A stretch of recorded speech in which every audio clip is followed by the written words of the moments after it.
Welcome to 3D TV news. Peddapalli జిల్లా రామగుండం నియోజకవర్గం స్థానిక ప్రధాన చౌరస్తాలో రామగుండం లారీ యాజమాన్యుల సంక్షేమ సంఘం అధ్యక్షులు కుందూరు శ్రీనివాస్ రెడ్డి ఆధ్వర్యంలో వడ్ల టెండర్ లారీ అసోసియేషన్ ఇప్పించిన శుభ సందర్భంగా లారీ యాజమాన్యుల సంక్షేమ సంఘం సభ్యులు ప్రధాన చౌరస్తాలో బాణసంచాలు కాల్చి రామగుండం ఎమ్మెల్యే మకాన్ సింగ్ రాజ్ ఠాకూర్ చిత్రపటానికి పాలాభిషేకం నిర్వహించారు.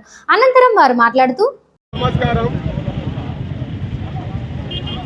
రామగుండం సంఘంలో లారీ యజమానులు కావచ్చు, డ్రైవర్లు కావచ్చు, ఈ మోటార్ రంగం మీద టైర్ల కొట్టోళ్ళు, ఆటో స్టోర్లు, టోటల్ ఒక్క లారీకి వచ్చి 5 కుటుంబాలు బతుకుతాయి. మా దగ్గర 800 నుంచి 900 లారీలు ఉన్నాయి.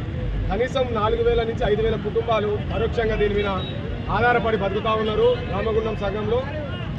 ఇవాళ ఈ సంఘంలో ఇంతో అంతో సంఘానికి మేలు చేసిన దాంట్లో మొట్టమొదటి వ్యక్తి ఎవరన్నా ఉన్నారు అంటే ఇలా మన ఎమ్మెల్యే గారు మకాన్ సింగ్ రాజ్ ఠాకూర్ గారు. ఎన్నడూ లేని విధంగా ఇలా మాకు వడ్ల టెండర్ విషయంలో మా సంఘానికి చేదోడు వాదోడుగా ఉండి వడ్ల టెండర్ 100% కొన్ని సాంఘిక శక్తులు ఎంతో ప్రయత్నం చేసినా కూడా ఆ వడ్ల టెండర్ వాళ్ళకు రాకుండా అడ్డుకొని ఇలా మా సంఘానికి వచ్చే విధంగా చేసినందుకు ఆయనకు ప్రత్యేకంగా కార్యక్రమం ఇలా పాలాభిషేకం చేయడం జరిగింది మా సంఘం నుంచి. అలాగే మా సంఘ గౌరవాధ్యక్షుడు కూడా, గౌరవాధ్యక్షుడి పాత్ర అసలు వన్య తెచ్చే విధంగా, ఒక విలువ తెచ్చే విధంగా మా ఎమ్మెల్యే గారు దానికి ఆ సంఘానికి 1000 కుటుంబాలు ఉన్నాయని చెప్పి పని మేము మా లారీ ఓనర్లు చేయలేని పని మాకంటే కూడా 100% కాదు 200% ఆయన ముందటుండి పనిచేసి ఇవాళ ఇంత పెద్ద టెండర్ రావడానికి కారణమైందని చెప్పి మేము పాలాభిషేకం చేసినాం. అట్లనే మొన్న డీసెంట్గా ఎన్టీపీసీలో ఏదైతే ఉందో జిప్సన్ లోడింగ్ కూడా మాకు వచ్చేటట్టు మా సంఘానికి వస్తాడు చేసిండు.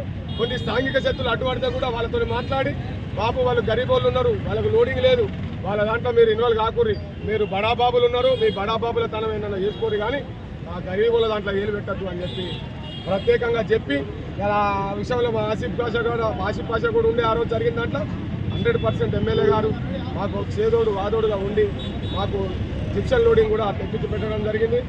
బొగ్గు లోడింగ్ లేక మేము గత ప్రభుత్వంలో ఎన్నో విధాలుగా చర్చించుకొని వినతి పత్రాలు ఇచ్చి ఎంతో కష్టపడితే కూడా మాకు బొగ్గు లోడింగ్ మొత్తం సర్వనాశనం అయిపోయింది. స్థానికంగా ఉన్న గతంలో ఎమ్మెల్యే గారు మా లోడింగ్ లేకుండా మాకు అడ్డాలు కావచ్చు, ఇంకా పేస్టు కావచ్చు, కోదాడ పర్మిట్లు రోజుకు 100 లారీలు లోడ్ అవుతుండే. అంతకుముందు మొత్తం లోడింగ్ను సర్వనాశనం చేసిండు, మమ్మల్ని రోడ్డు మీదకి తీసుకొచ్చిండు. ఇవాళ మా ఎమ్మెల్యే గారు మకాన్ సింగ్ రాజ్ ఠాకూర్ గారు ఈ శ్రామికంగా ఈ ఏదైతే మోటార్ బిల్డింగ్ సంబంధించిన 8,000 కుటుంబాలు రోడ్డు మీద పడతా ఉన్నాయి, వీళ్ళంతా గరీబోళ్ళు అని చెప్పి మీ ముందట ఉండి మీకు పనిచేస్తా అని చెప్పి ముందుకు వచ్చిండు. ఆయన ఇలా బొగ్గు లోడింగ్ కూడా మాకు ఎంతో అంత పెరిగింది. రోజుకు 10-20 లారీలు లోడు కానీ పరిస్థితుల్లో ఇలా 50-60 లారీలు కూడా, రోజుకు 60-70 లారీలు కూడా ఇప్పుడున్న 2-3 రోజుల నుంచి పోతా ఉన్నాయి. మాకు ఆర్ఎక్స్ఎల్లో కూడా 100% సీజీఎంతో జీఎంలతోని ఏదైతే మినిస్టర్లు ఉన్నారో అందరితో కూడా మాట్లాడుతూ ఉన్నాడు. మాకు ఎంతో అంతో 100% సాయం చేస్తూ ఉన్నాడు. మా ముందట ఉండి మాకు పనిచేస్తూ ఉన్నాడు. ఇలా బయట లోడింగ్ పెరిగింది, ఆర్ఎక్స్ఎల్ లోడింగ్ పెరిగింది, బొగ్గు లోడింగ్ పెరిగింది. వడ్ల టెండర్ కూడా మాకు అందుబాటులో ఉండి తీసుకొచ్చి మాకు సంఘానికి అప్పచెప్పిండు. జిప్సన్ లోడింగ్ కూడా పెరిగింది. ఇవాళ మేము ఎంతో అంతో నెలకు 2 ట్రిప్పులు 3 ట్రిప్పులు, ఒక ట్రిప్పు 2 నెలలకు ఒక ట్రిప్పు కాకుండా ఉండే పరిస్థితి ఇవాళ నెలకు వచ్చి కనీసం ఒక 4 ట్రిప్పులన్నా పడతా ఉన్నాయి. ఆ పడే అవకాశం కల్పించిన మా ఎమ్మెల్యే గారికి మేము అందరం కూడా రుణపడి ఉంటాం, జీవితాంతం ఆయనకు రుణపడి ఉంటాం అని చెప్పి మేము మా సంఘం తరఫున తెలుపుతూ ఈ కార్యక్రమంలో రామగుండం లారీ యాజమాన్య సంక్షేమ సంఘం అధ్యక్షులు Kunduri Srinivas Reddy, vice president Kadari Santosh Rao, Damodar Reddy, general secretary Baburao, joint secretary Narasimhareddy, కోశాధికారి ఇన్ఛార్జి బొద్దుల శ్రీనివాస్, వైద్య శ్రీనివాస్, మేడి శ్రీనివాస్, చెల్పూరి సతీష్, మాదావరపు హరీష్, నవీన్, సీతయ్య, పాండు రంగారావు, గౌరవ సలహాదారులు, కాంగ్రెస్ పార్టీ సీనియర్ నాయకులు, కార్పొరేటర్లు, వివిధ విభాగాల అధ్యక్షులు తదితరులు పాల్గొన్నారు.